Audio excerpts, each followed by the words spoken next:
11 children, New York has been a challenge. We're paying 12 grand a month for rent. The kids have to busk just to make it. Big Family, Big City, tithing to TLC update, and you don't really have to use your imagination much. It's exactly what you think, but let's go back through who this family is exactly. The children are homeschooled and then practice for 3 hours a day in their 5-bedroom rental house in Harlem. Big Family, Big City is based around a family that has been popular on social media, Happy Caravan, or the DeLamotte family. They are a family that was formerly IBLP. However, you can take the people out of the group, but not the group out of the people, getting ahead of myself. And they have 11 children, 13 total people with the entire family. Now, some of the children are very musically talented, and 2 of the older ones ended up getting into Juilliard and all this stuff. So the parents pack up the entire family and move to New York. However, the catch is they can't afford to live in New York. So the kids have to work busking 7 days a week to pay the bills. Some of the more notable things were that one of their children, Pearl, had gotten a full ride, but they still had her living at home and busking with them all the time, plus her school career. Their oldest, Jeremiah, actually met a woman that he was really in love with, who he's married to and has a baby on the way right now, but had to hide the entire relationship from his parents. All of the things that I'm repeating are not extrapolations. These are things that they went on TV and said. However, Mom feels like, I kind of would like to have not had the villain edit, but it's okay. Someone's got to do it. She feels that she got the villain edit, and here's kind of the little catch about that, and a fun secret that a lot of people on reality TV don't know apparently. They can't actually film you saying things unless you said them. It's like this really crazy thing. It's science. I don't know. I'm not a scientist or a Keebler elf, but that feels like science. Not to mention, who edited this? That's another non-empty-handed thing I feel like we're coming back with is we have Eleanor, and she is a gem. I know I don't own her. It's just that, but I feel like a little. She's my daughter-in-law. I kind of own her, right? So no, we don't own people. That's an established problem throughout history, I feel like. Not to mention, imagine being her daughter-in-law, because this is the person who married the son that we were talking about. You're just doom scrolling, having a good time, and then you see a video where your mother-in-law says she owns you. Like, all right, no. And that's the update on Jeremiah, their oldest. He has actually gotten married, he has a baby on the way, and has moved to Pennsylvania to be closer to his wife's family, where he is going to pursue law school. Now, this is another kicker in these updates. So, she doesn't actually think music school is what you should do for sure, because you're not going to make any money.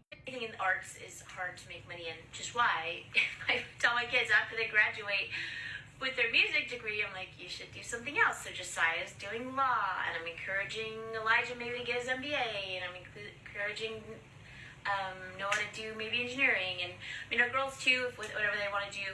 But in general, most of my girls, they've expressed that they want to get married, and so whatever they would do would probably just be a supplemental income, but who knows. She actually made that statement while bashing on her husband's degree in graphic design, because now that they're moving back to California, he can't get a job that makes very much money. So she really wants to encourage her kids to do something that they're actually going to have a future for. Yes, the same woman who moved all of these kids across the country telling them this was their future, now you need to do something. But that's just the boys. The girls are going to get married, and that's part of her villain edit she didn't like, because on the show she also kind of belittled their education because they're women, but then she just keeps saying it. But yes, you heard that right, moving back to California. Now their story, what they're saying is they were evicted. However, the landlord decided not to renew the lease. This is all from her video, so it's very interesting to watch. But the landlord has decided not to renew their lease because they have been a continuous noise problem with the other neighbors. Several other neighbors in and out complaining about the same things with them. However, Amber feels like, that's the mom, well, it's New York. There's going to be noise. Why are you even mad about it?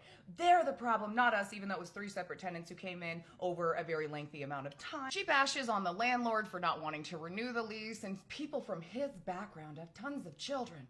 So he should be okay with it, which that went into a territory that was absolutely horrible and shows that maybe you didn't get the villain edit. Maybe you're just kind of a villain. I don't know. She also goes into, again, how much they were paying for rent, which was $12,300 a month, because they not only rented their unit, but the one beneath it. And Dad, on the show, again, said he only makes $6,000 a month, so that additional $6,300 plus utilities, plus groceries, plus whatever else they've got. They've got an Airstream payment, which I'll talk about that in a minute. We're all on the backs of the children. That's why they had to work 7 days a week. Why San Diego? People are like, oh, it's an expensive city. Well, there's a number of reasons.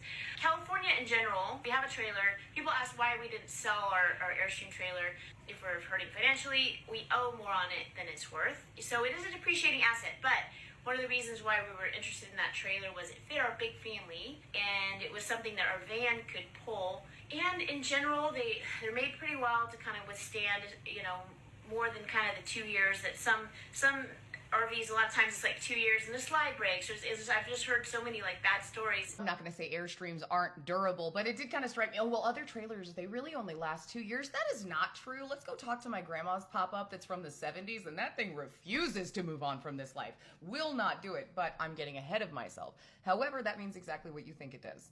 They are moving from New York because they don't have a place to live anymore, going back to California, and are going to be living in an Airstream trailer with 10 people, 8 of their kids and them. A lot of people who followed them for a while are like, well, they have a house in California. No, they don't. They sold it to move to New York, and they ran through all of that. Because you got to remember, over the last 3 years, these people have paid roughly $450,000 in rent just to be there. So they had actually sold the house. The Airstream really is the only thing that they have left, and they say that they have good credit scores, but they can't find anywhere to live. They're going to rely on themselves, this trailer, and hopefully the help of family. However, if that family is still IBLP wants you to have all these babies, but they have specific rules against helping people financially, these sorts of things. Jim Salmon's financial course, you can find it on the Duggars, all of that stuff, but one of the most express rules and tenets of that is to not lend money, don't do anything like that. People need to figure it out, even though you guys are the one who told them to have like a bazillion kids, but okay. If you're not familiar with that tenet of quiverful IBLP, you have as many as they'll give you, just one after the other,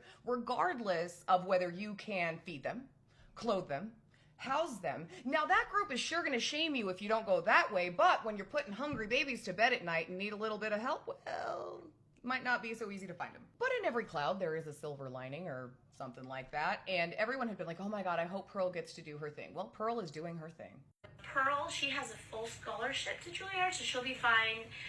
She got a teacher's aide job that we helped her with certain things while we were here, and like as How she was paying the bills financially, we could help less and less. Pretty soon she was helping us, so it's like because she had won some stuff, and she's like, hey, I want to help you guys out.